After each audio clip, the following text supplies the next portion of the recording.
Magandang araw, mga kaili-ili. Kamusta kayong lahat? Tara, at umpisa na natin ang ating kwentuhan. Ang kwentong ito ay nangyari noong mga bata pa lamang kami. Itago niyo na lang ako sa pangalang Ivan. Sa lugar namin ay walang ibang mapaglilibangan ang mga batang kagaya namin dahil wala pa naman kaming TV sa bahay. Wala pa rin kaming cellphone dahil masyado pang mahal iyon para mabili ng mga magulang namin. Kadalasan ay pakikinig lang sa radyo ang pangtanggal namin ng inip bukod sa paglalaro. Yung bahay namin ay nasa loob ng bukid na pagmamay-ari ng amo ni tatay. Binata pa lang siya noon ay katiwala na siya ng may-ari. Kaya naman, nang makapangasawa siya, ay ibinigay na sa kanya ang lupang kinatitirikan ng bahay namin. Si nanay naman ay katulong ni tatay sa pagtatanim sa malawak na gulayan na katabi lang ng maisan at sa palayan. At kapag wala naman kaming pasok sa eskwela, ay tumutulong kami sa kanila sa pagtatanim, pag-aani at sa pagsusuga ng mga kambing. 8 taon pa lang ako noon. At ang kuya ko naman ay 15 anyos na. Ivan, bilisan mo naman dyan, sigaw ni Kuya Aris. Nahila-hila ang 3 barakong kambing. Hila ko naman ang isang inahin na kasunod ang 2 batang kambing. At pagdating namin doon sa pagtatalian ng mga kambing ay nagtaka ako nang mapansin yung lumang bahay sa kabilang bakuran. Kuya, may tao na oh. Bagong lipat yata. Napalingon naman si Kuya Aris doon sa bahay. Aba, oo nga no. Di mas maganda. Hindi na tayo masyadong mapapanglaw kapag pinaglilibot tayo ni tatay dito. Kasi may tao na dyan. Ewan ko ba, pero hindi ko magawang sumang-ayon sa sinasabi ni Kuya Aris ng mga oras na iyon. Iba kasi ang pakiramdam ko. Napakunot ang noo ko nang mapansin yung matandang kuba sa labas ng bahay. May kalakihan yung umbok sa likuran niya at medyo matulis pa, kaya nakakatakot tingnan. Parang may kakaiba roon. Nakakita na kasi ako ng kuba, pero sa pagkakaalam ko ay hindi naman ganoon ang itsura. Naputol ang pag-iisip ko nang mapansin na nakatingin pala siya sa amin. Tinawag ko si Kuya Aris pero hindi niya ako pinansin dahil nakatuon ang atensyon niya sa pagtatali ng mga barakong kambing. Hanggang sa matapos na kami sa pagtatali ay nakatingin pa rin sa amin yung matandang kuba habang nakangisi. Hindi ko alam kung guni-guni ko lang ba iyon, pero parang nanlilisik yung mga mata niya habang nakatingin sa amin ni Kuya Aris. May sayag yata tong matandang to Bulong ko. Hoy Ivan, tara na. Ano pa bang hinihintay mo dyan? Kuya, napansin mo ba yung matandang kuba doon sa bahay kanina? Ngunit, kagaya kanina, ay hindi na niya ako pinansin. Lumipas ang ilang pang araw, ay nakapagtataka na tuwing magtatali kami ni Kuya Aris ng mga kambing, ay palaging naroon sa labas ng bahay yung matandang kuba. Palagi siyang nakatingin sa amin at minsan pa ay nakita ko siyang naglalakad papalapit. Pero tuwing tatawagin ko si Kuya Aris ay humihinto siya at bumabalik sa pwesto niya. Ivan, tara! Manguha tayo ng bayabas bago umuwi. Ha? Wag na kuya! Uwi na lang tayo! Sagot ko sa kanya habang nakatingin pa rin sa matandang kuba. Saglit lang naman, halika na. Napilitan na lang ako na samahan si Kuya Aris dahil tatanungin din naman ako ni tatay kapag umuwi ng mag-isa lang. Hindi naman ako mapakali ng mga oras na iyon dahil yung puno ng bayabas na aakyatin namin ni Kuya Aris ay saktong-sakto sa mismong tapat ng bahay na tinitirhan ng matanda. Habang nasa puno ako noon, ay pasimple kong sinilip yung loob ng bahay. Kitang-kita kasi iyon dahil nakabukas yung malaking bintana sa may harap. Aba, may TV pala yung bagong lipat ah. Pwede kayang makinood dyan? Napalingon ako kay Kuya Aris na nakatingin na rin pala doon. Sinabi ko naman sa kanya na nandoon yung matandang kinatatakutan ko. Kaya kahit ano pang ganda ng palabas sa TV nito ay hindi ako makikinood. Maya-maya ay muntik na akong mahulog sa puno nang bigla na lang sumilip yung matanda sa may bintana at kumaway sa amin ni Kuya Aris. Inaya ko na kaagad si Kuya na umuwi na kami. Nakahinga naman ako ng maluwag nang sa wakas ay pumayag na rin siya. At nang makarating kami sa bahay ay hindi pa rin mawala-wala ang panginginig ko sa takot. Hindi ko alam kung anong meron sa matandang iyon at ganoon na lang ang epekto sa akin tuwing nakikita ko siya. Alalang-alala naman si nanay nang bigla na lang akong inapoy ng lagnat pagsapit ng gabi. Halos lahat na ng nakain ko ay naisuka ko na rin at halos hindi na ako makatayo sa labis na panghihina. Pinainom na ako ni nanay ng gamot pero hindi pa rin bumababa ang aking lagnat. Kaya naman napilitan si tatay na sunduin yung kilalang albularyo doon sa amin.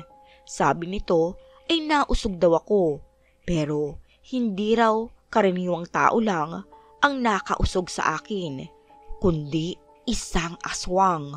Walang ibang pumasok sa isip ko noon kundi ang bagong lipat sa bahay sa may kabilang bakuran, yung matandang kuba. Sinabi ko naman iyon kay nanay pero hindi siya naniwala sa akin. Ang sabi pa niya ay masama raw ang mambintang. Nakita na raw niya iyong matandang tinutukoy ko kaya't imposible raw iyon. Umaga noon, inutusan ulit kami ni tatay para magsuga ng mga kambing kaya pinuntahan kaagad namin ang kubo-kubong silungan ng mga kambing tuwing gabi. At nagtaka kaming dalawa ni Kuya Aris nang hindi namin makita yung inahing kambing. Buntis pa naman iyon at malapit ng mga anak. Kuya, nawawala yung isa. Tara, sabihin natin kay tatay. Tumakbo naman kami pabalik sa bahay para sabihin ang nangyari.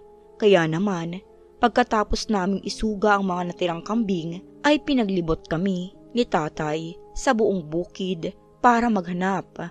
Pero kahit inabot na kami ng tanghali, ay wala pa rin kaming nakita.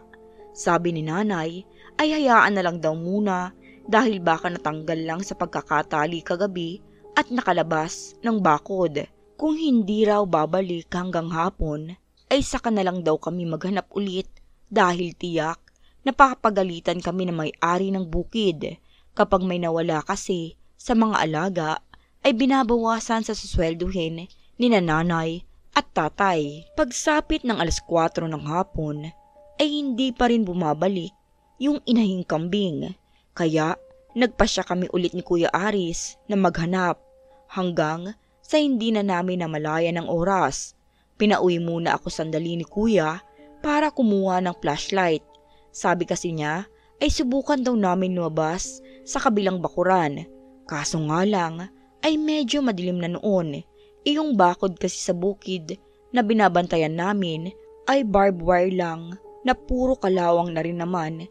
Kaya posibleng makalabas ang alaga naming kambing kung makakawala mula sa pagkakatali. Bigla na lang akong kinabahan nang mapagtanto kung saan ang punta namin noon. Nakaabot na kasi kami sa may gilid ng bahay nung matandang kuba na sinasabi kong may sayad at hinala ko rin ay isang aswang. Bawat hakbang ko noon ay parang pabigat ng pabigat at parang may humihila sa akin pabalik.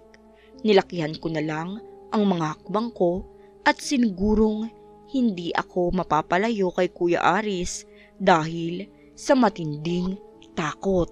Tao po! Tao po! Sigaw ni Kuya sa labas ng bahay. Ilang sandali pa ay lumabas yung matandang kuba na nakasuot ng balabal. Halos hindi ako makatingin sa kanya sa takot na mausog ulit. Kaya hinayaan ko na lang si Kuya Aris na makipag-usap. Magandang gabi po, Manang. Pasensya na po sa abala. Itatanong ko lang po sana kung may nakita kayong kambing na pag-alagala rito. Nawawala po kasi yung inahing kambing na alaga namin.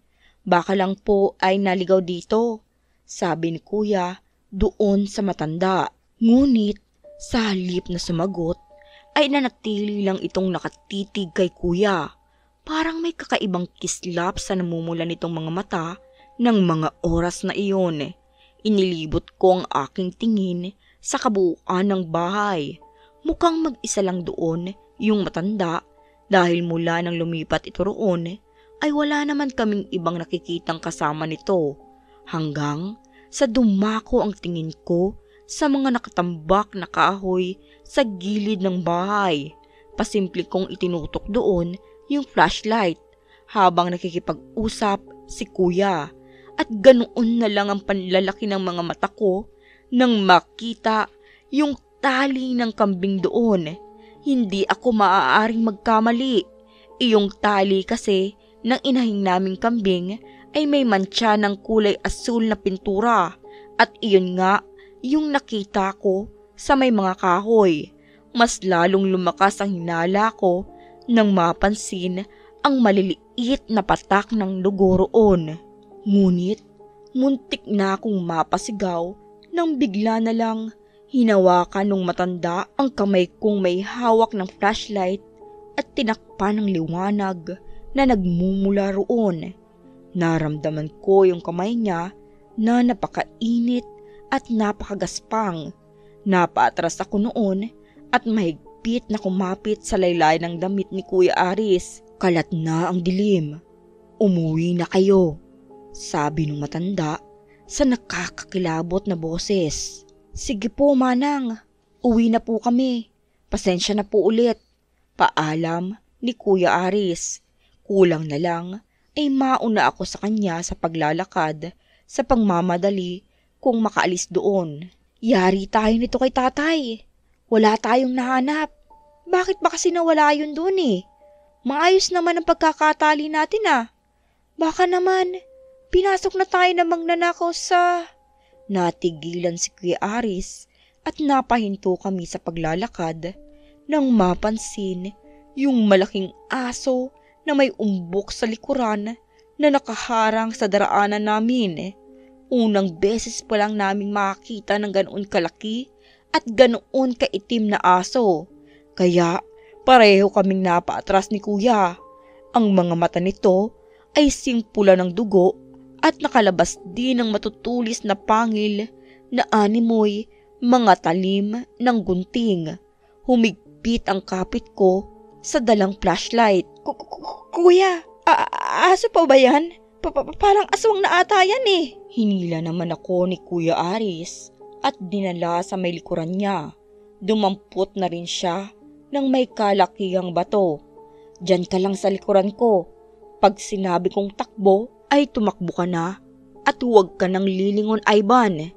At nang ipukol ni Kuya Aris ang malaking batong hawak niya ay dinig na dinig namin ang malakas na atungal ng asong nakaharang sa daraanan namin. Ngunit ang mas ikinagulat namin ni Kuya Aris ay bigla na lang nagbago yung anyo ng aso.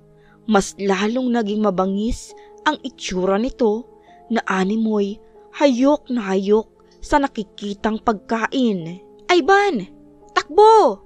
Sinunod ko ang sinabi ni Kuya Aris. Mabilis at walang lingon-likod akong tumakbo pabalik sa bukid. Hindi ko na inalantana ang mga talim ng barbed wire na sumugat sa aking likod nang sumuot ako sa ilalim ng bakod para makapasok doon. Ngunit bigla rin akong natigilan nang maramdaman ko na parang wala nang nakasunod sa akin at sa paglingon ko, hindi ko nakita si Kuya Aris. Lalong tumindi ang kabang nararamdaman ko ng mga oras na iyon at dahil sa matinding takot ay sumigaw na ako para humingi ng tulong. Nay! Tay! Tulong! Sigaw ko habang tumatakbo. Naghahalo ang luha at pawis ko habang sinisikap na makarating kaagad sa bahay. Humahangos namang lumabas ng bahay si tatay nang marinig ang boses ko at kahit nangangatok sa takot ay sinabi ko sa kanya ang tungkol sa aswang na humarang sa daraanan namin ni Kuya Aris. Nakita ko si tatay na bumalik sa loob ng bahay at paglabas niya ay may dala na siyang gulok at buntot ng pagi. Pumasok kayo sa loob at huwag na huwag kayong lalabas hanggat hindi ako bumabalik. Hahanapin ko si Aris. Galit na sabi ni tatay. Habang ginagamot ni nanay ang mga sugat ko sa likod at braso, panay-panay din ang pagtulo ng mga luha niya. Alam kong nag-aalala siya para kay Kuya Aris at ganoon din naman ako. Sa kasamaang palad ay nakauwi nga si tatay ng gabing iyon, pero hindi raw niya nahanap si Kuya Aris. Sinabi ko naman kay tatay ang tungkol doon sa matandang kalilipat lang sa bahay sa may kabilang bakuran. Kaya bumalik siya sa paghahanap at pinuntahan iyon. Pero hindi na rin naabutan ni tatay doon yung matanda. Wala raw tao sa bahay nang pumunta siya roon. Kaya naniwala na rin si tatay sa sinasabi ko na posibleng aswang nga yung matandang kuba. Lumipas pa ang ilang araw at nagpatuloy kami sa paghahanap kay Kuya Aris. Ipinarating na namin sa otoridad ang nangyari para matulungan kami. Pero wala ring usad ang paghahanap. Ni wala man lang naiwang bakas ni Kuya Aris bago siya nawala. Kaagad namang pumunta sa bahay namin yung albularyong gumamot sa akin nang mausog ako ng aswang. Malakas daw ang kutob niya na yung nakausog sa akin at nakaengkwentro namin ni Kuya Aris ay iisa lamang.